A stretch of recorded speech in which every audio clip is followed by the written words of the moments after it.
I'm glad to see you guys here, taking into account how many competing workshops and talks we have right now on other stages. So I really appreciate you coming here and making the right choice, actually. Coming to listen about the harsh truth of agile transformation. So my name is Yuriy Koziy, as you know, as written here, I'm an agile coach at Scrum Guides, and today's talk is my confession. I never been to Agile priest, but you are my priest today.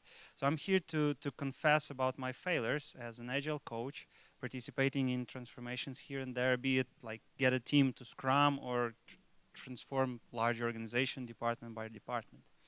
So the structure of this talk is simple. I have at least 7 or 8 failures and my extract of my learnings. And I hope my learning points will inspire you somehow, at least make you not repeat them in the real life. So, ladies and gentlemen, make yourself comfortable, fasten your seatbelts, and we're getting started. With fail number 1, assuming your client knows what they need, actually. This somehow relates to Michael Sahota's keynote today, when the client just wants to be agile, to become agile, or to be more agile, and that's it. So if I would ever commit to the initial request of my client, I would end up either in jail or in a madhouse, because these requests are pretty vague, non-concrete, and they may somehow seem strange. For example, hi Yuri, do something to my people. They're not motivated, they're not innovative, they are not counting money, etc., etc. So if I would start changing their people, it would end up not really good, neither for me nor for them. So what I usually start with, another example of requests. I've read, a stakeholder, a business owner or a top manager comes to me and says, I've read a great book. Please reproduce in my organization. I want my organization to work just like it's written in the book. So if I would take this request for granted, I would end up with very high expectations, right? So how would I manage those expectations? So usually what I start doing is I start with why, like Simon Sinek writes in his book. Start with why. I ask, why do you need agility? Why you decided to go this way? And this may end up with something like more specific points, which are not that SMART goals, smart goals, but they kind of give me a better understanding why they chosen this path, and increases our chances of transformation in thousands of times. Fail number 2, which is related to fail number 1, assuming that you know what your client needs. Let me check what is here. Oh, okay. Have you seen this video, by the way, about the nail? So what I mean by assuming that I know what the client needs. I want to share my personal story. Long time ago, maybe like 3 or 4 years ago, when I was a Scrum Master, I didn't have experience transforming other companies or teams. I just had my team, and we were going in an agile way. And I was posting on Facebook some stories about Scrum and how we're doing this. And one of friends of mine seen this post and decided that I'm an expert. Well, he said, Yuri, won't you come to our office? Our director is interested in Scrum and so on. And we don't know that much experts. We believe that you can help us. Okay, I came there. And what I was witnessing there was misalignment of people. They were every person treated their problems differently. They were discussing, fighting right in front of me.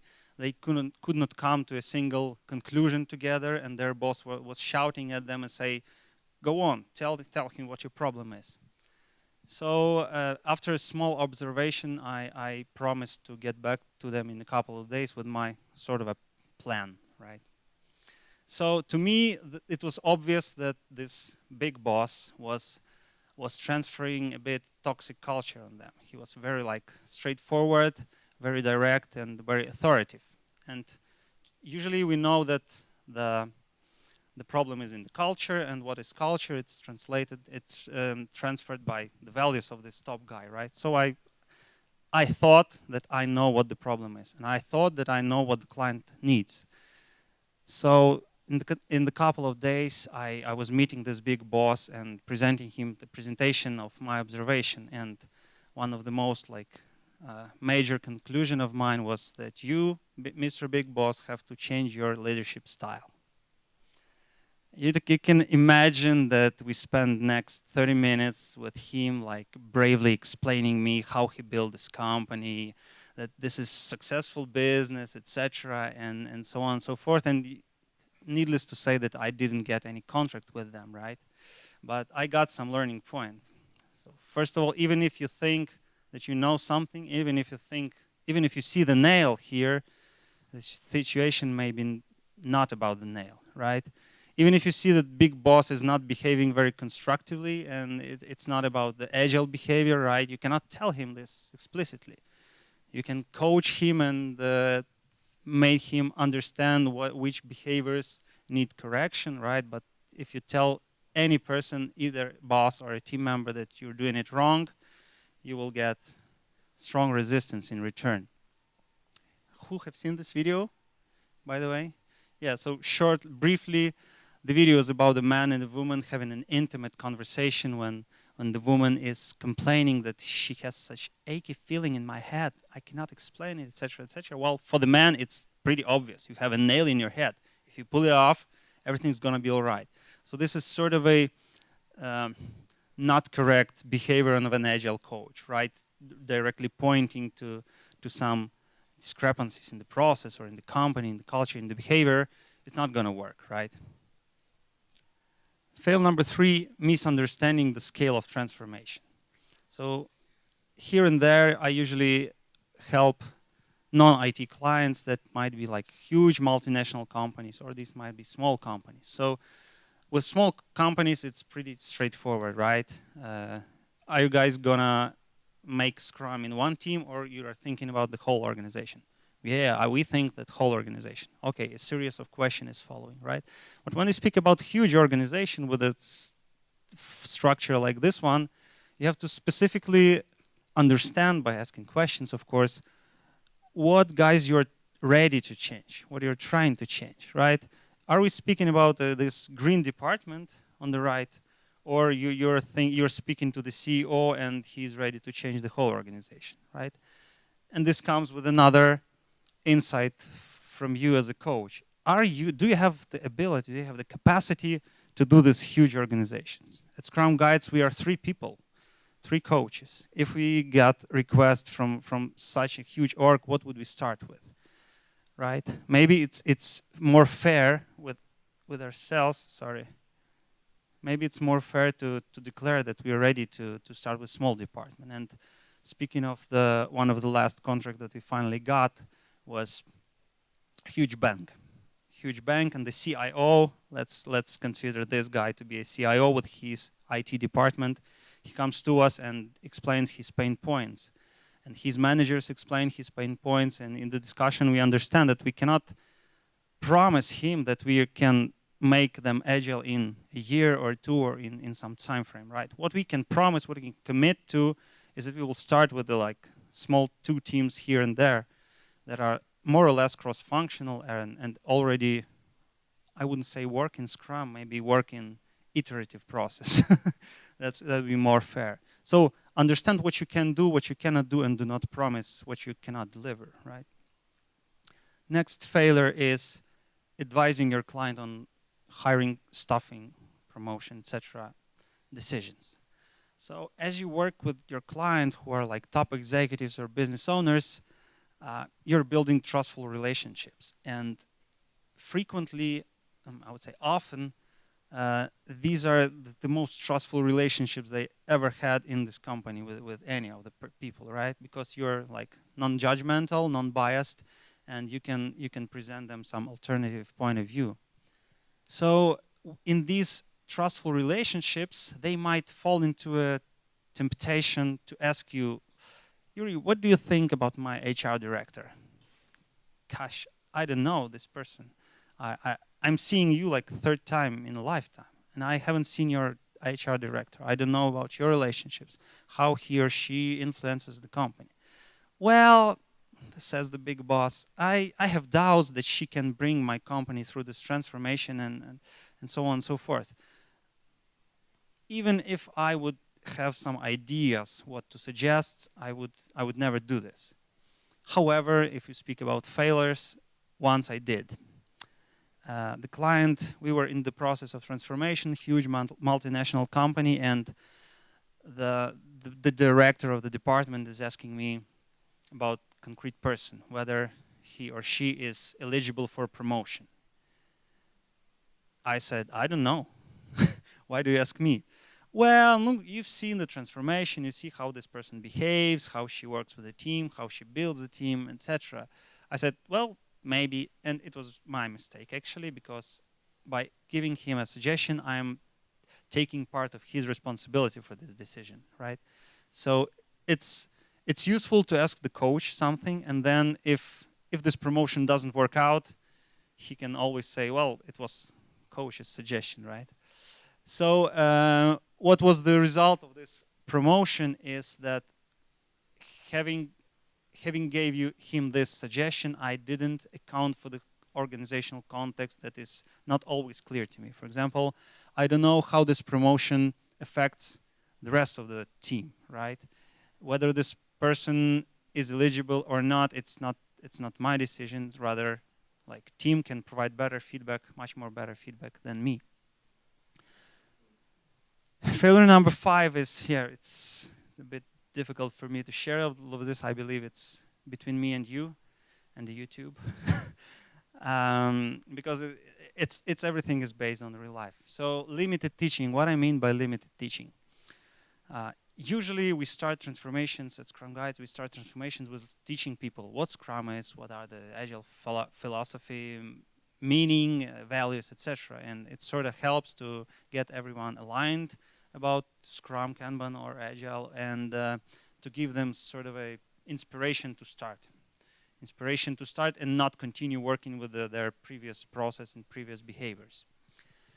And I had a client where we couldn't teach everyone for a couple of reasons. So there were like 3 people out of 30 that were not taught. They didn't pass the training, like 2 days full dive into Scrum. I did a like short dive for them, like Scrum in 3 hours, and they were like, yeah, okay, it seems it makes sense, but it seems we're working this way for ages. Nothing new, and we don't have to change, right? So these people during the transformation, they were like bench players in sports. They were staying aside of all the processes and saying, I don't actually believe this will help us, while the rest of the team believes, right? So Scrum was great, yeah, sure, but we're not taking part, we're working as we did. So they were a bit like showstoppers of the transformation and putting roadblocks on the team's ways. Another aspect of limited teaching is content-wise. Well, Scrum is simple, right? Simple to understand and difficult to implement, but at one moment when teaching non-IT clients, I noticed that they actually provided feedback that, you know, the training was great, we are super motivated, but this velocity concept, these story points, Fibonacci, it's sort of difficult for us. We don't feel we will be using it. We are okay with t-shirt sizes estimation, but these numbers, poker cards, no, we will not do this. I took this feedback for granted, and on the next training for another non-IT team, I just skipped the velocity concept. I didn't teach it, and I thought like, well, do they really need velocity if they are non-mathematical guys, etc.? So what I did wrong, I decided for them. Because there were another training for other team, another training, and I decided that velocity is obsolete for them. And after the next training, I had a feedback from the audience like, well, the training is great, but we would like a more deep dive into estimation, velocity, poker cards, etc. Gosh. So what I understand right now is you don't have to decide for themselves what they need. You just have to teach all the theory. If you speak about Scrum, like all the aspects, and let them decide in their work in reality what they're going to use from the very beginning on, or what they are not using. Fail number 6 is coaching is one and only tool. So there is saying that Agile cannot be like implemented with consulting when the consultant is coming to you and telling you what to do, but rather by coaching, by asking questions, by growing you as a personality, growing you as a team, etc. I was a strong believer of this until I found a couple of cases when it's not necessarily true. I had once a chat overnight with one of my clients. He's a top executive, and we are in the process of transformation, and it's difficult in their like huge company. And he's typing like, I had a difficult conversation with my big boss. Like, okay, tell me more. Well, and he provides some feedback from the boss that makes my like alarm on, like there's something wrong happening over there that puts our transformation under risk. So I started bombarding my client with questions like, what you gonna do about it? Like, are you confident that you're gonna stay in the company, or etc., etc.? And he's like, whoa, whoa, whoa, Yuriy, I understand what you're trying to do. You're trying to coach me, etc., but coaching is not what I need right now. I just wanted to share it with you so that you know, but trust me, I'm gonna handle it myself, right? It was like tick, learning point for me that coaching without a request is not working, right? And there was another story, like with a team that wasn't mature enough for coaching. They were like mature enough to get my hands dirty, to act as a scrum master and show for one sprint how to run things, and then pass the knowledge to another scrum master. So not every team is ready for team coaching. You have to evaluate. Like, don't get me wrong, coaching is a great tool, but you have to use it wisely. Sometimes you're a mentor, sometimes you're a coach, sometimes you're a facilitator, sometimes you're a scrum master, whatever. Sometimes you're just a pair of ears for the top executive just to listen, in active listening, say, and that's enough for them. They're not requiring anything else. It is helpful. Fail number 7, ignoring politics. So the bigger the company is, there's some streams, political streams that you are not aware of. So when entering to this company with a mission to help them improve, not necessarily every stakeholder is craving for this transition. Not every stakeholder is ready to change. Not every stakeholder is understanding what's happening, right? So you may fall into a trap that I fell into once. So, you know, stakeholder management concept, like this matrix. You have promoters, defenders, apathetics, and latents, depending on their power and depending whether they are interested in the transformation or they rather are blocking you, right? It's a pretty ancient concept from the like middle of last century. So once one of my promoters in the organization, he said, Yuriy, we're doing really great. We see the benefits of Scrum. So we have another top manager, and I want you to explain him quickly what we are doing so that he has better understanding and actually becomes our big promoter. So what I failed to do is I failed to ask where this person is right now. And this person appeared to be strong latent. So he was like sort of against of any changes. He was okay with what he has right now and his department. He wasn't ready for the change. So I was prepared for the conversation with rather a friend or with a neutral person, but I wasn't prepared for a conversation with a hostile audience. So I was presenting in front of this guy and his department, and they started bombarding me with very uncomfortable questions, sort of a trolling even, right? Because their goal is to prove that Scrum cannot work in their organization. It was a painful experience. I went out of this meeting like all wet, calling my promoter and say, guy, why didn't you tell me that this person is latent? He said, I didn't know myself. I thought they're somehow neutral, but now I kind of better understand this stakeholders landscape, right? So what's the short answer to this model is like engage closely with promoters, keep defenders informed, monitor apathetics, and keep latents satisfied. So these latents actually people who are very powerful and not necessarily support your transformation, they have concerns. And oftentimes these concerns are valid, right? We cannot change the whole organization at the moment. We see some risk, etc. So keep them satisfied. Just ensure them that you are aware of risk and you're not touching them if they don't want yet, right? This will make the process with the rest of our organization more smooth. Fail number 8, that misleading feeling of success. So how would you say if transformation is going well or not well? If you ask a coach, what would he say typically, disregarding the results? If you ask me, how the transformation in company XYZ going, what would I tell you? Ideas? I would most probably I will tell something like, well, it's going well. We have some concerns, some issues, some risks, but we're working on and we're successful, right? If you ask a top executive who is the initiator of this transformation, like how transformation is going, what would he say? Will it be like positive or negative feedback? What do you think? Why?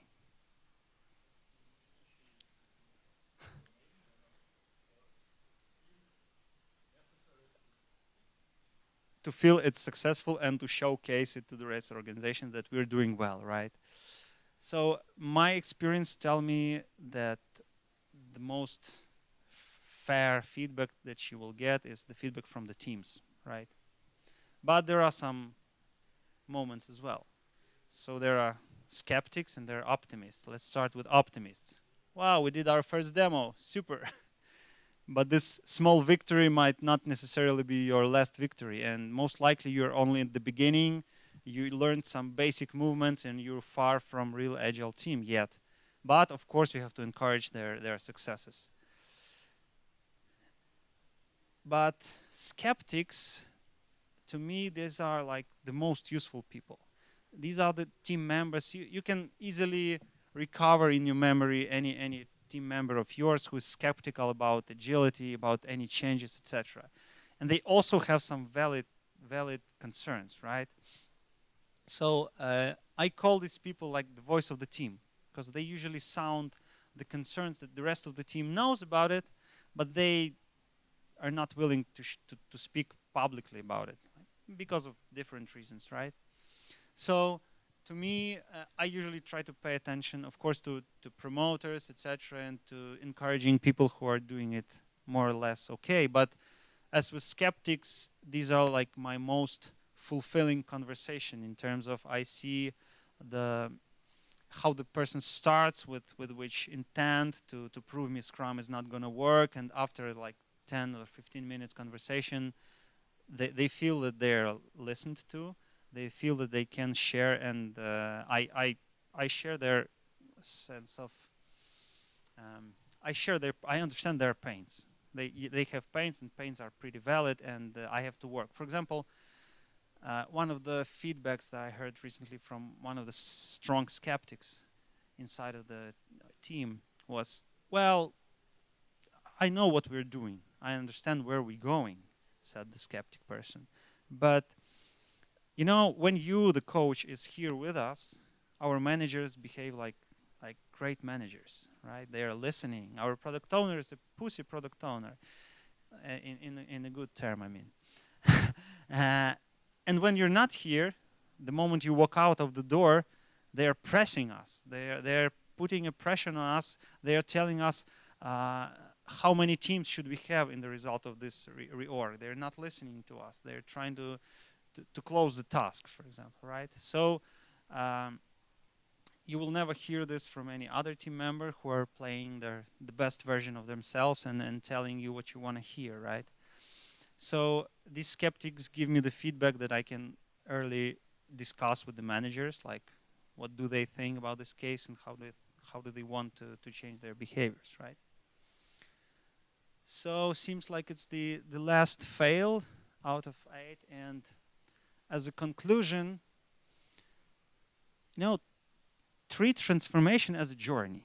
You mean the company has their own life cycle, life journey, and you are joining them on some specific and very sensitive phase for them. Yeah. And your job is not to bring them to success and work with them forever, but rather help them make the change, help them improve on this short period, and you're together with us, and find the moment when you can let go. Because as a coach, I do not plan to work with any company forever or for years, right? My job is to help them see how to change and define Scrum Masters and let them lead change further on. So make sure that this process makes you happy and comfortable, because if you don't like what you do, you will never succeed. So guys, thank you for your attention, and I'm ready for your questions. We have like 10 to 15 minutes. You have a number of fails, but what about your biggest achievement that you would like to share? My biggest achievement. You mean in life or in this period, right? Yeah, I have one story for me. You know, when I'm working with teams as a coach, I of course encourage their successes, like small successes, and I, as a system thinker, I see so much ahead of them, the things that they need to improve, that not all the meetings are working, not all the meetings are productive, they're still not shipping what they plan to ship, etc. Right? So, frankly, I'm more skeptical rather than optimistic regarding my clients. But once we had an Agile Pizza event organized by Scrum guides like every month, and I asked one of the Scrum Masters from my client's team to speak to the audience, to share how do they see this transformation, the success, ups and downs, etc.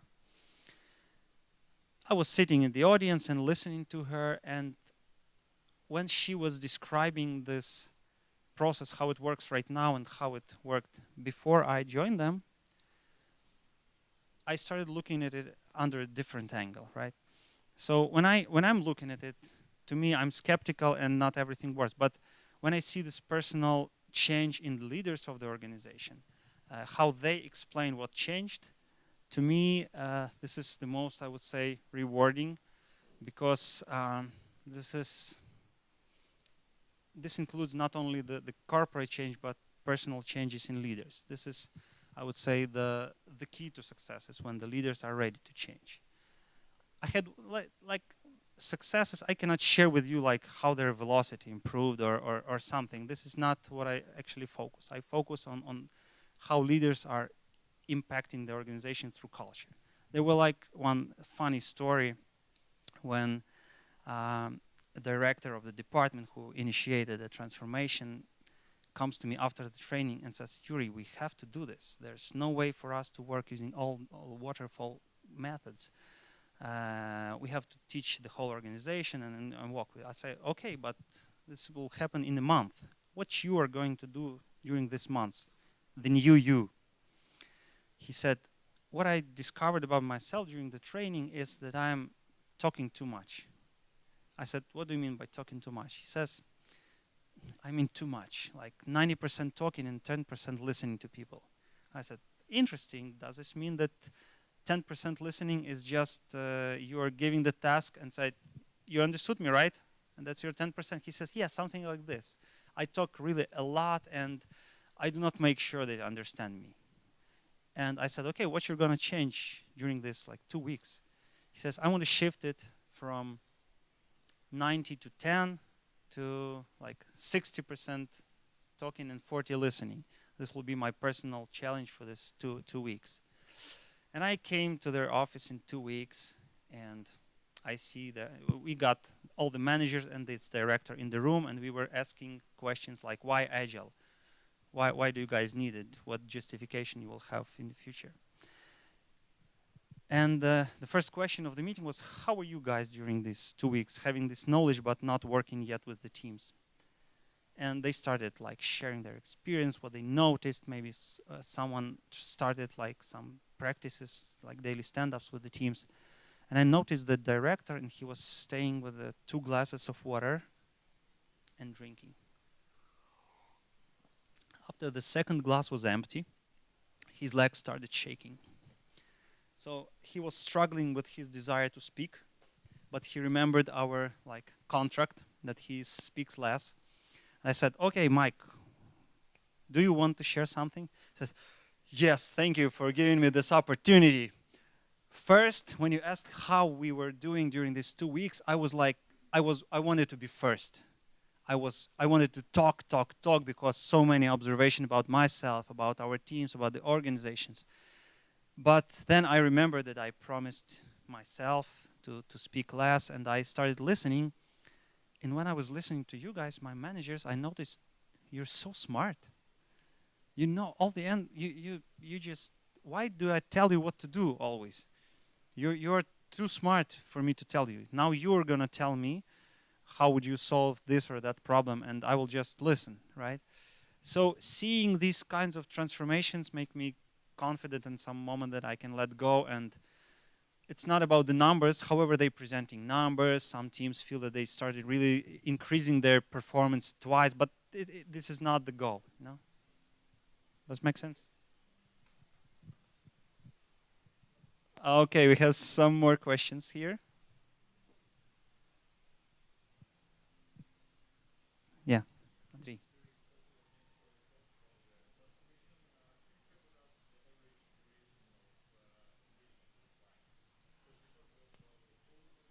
Mhm. Very different. For example, clients that have been agile enough, I would say, before our meeting, before meeting us. Um, After the training, they make a decision not to continue with us. They say, we are okay, we understood, we feel that our culture is ready, and they really demonstrate some good results.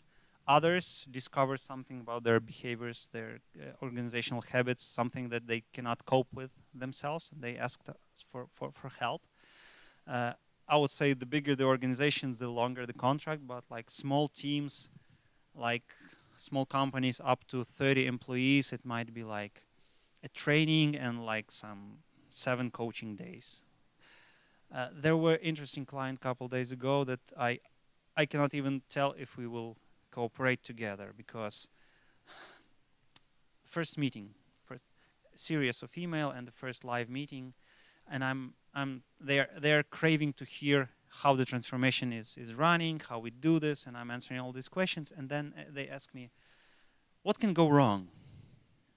And I'm pretty frankly sharing them experience with one team that didn't go really well, because the main guy who was requesting the transformation, he was promoted like 1 month afterwards.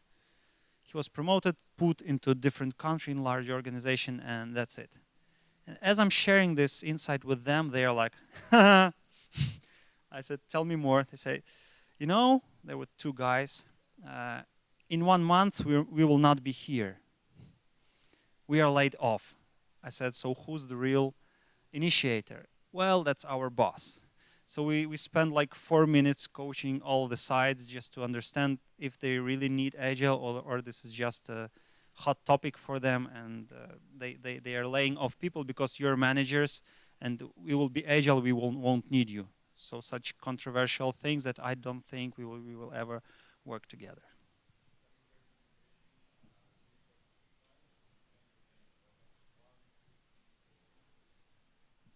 Yes.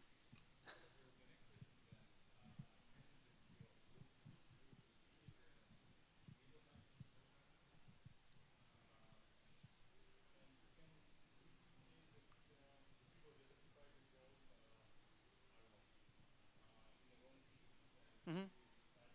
Mm-hmm.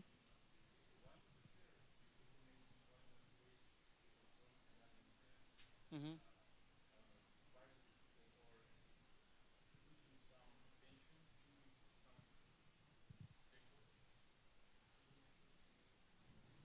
If you don't mind, I will answer with the slide number 2. Who am I to judge this person is not in his shoes, right? It's not my job to tell fire this person, and it's fail number 3, right? This one. Uh, I have never witnessed. Maybe that's because of if the coach is in the room, they really are trying to behave well. But we are usually we can discuss these concerns, and I can share risks that I see, but I never give suggestions or make these like hiring firing decisions.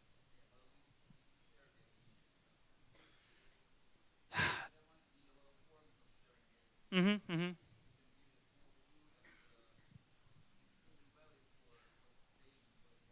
Yeah, but mhm, mhm. As we're discussing this with you, I'm trying to get back to my memory and remember a case where I've really witnessed a person that is unworthy or his or her position or should be fired for the transformation to happen. Mm-hmm, mm-hmm. Okay. Mm-hmm, mm-hmm. Yeah. For example, what we typically say or do is management takes decision who's going to be a scrum master in the team, and this is where I openly tell them if you want to build a self-organizing team and you appoint a scrum master, it's not going to work, right? So this is the kind of feedback that we definitely give straight. But all the other things, of course, it's more subtle.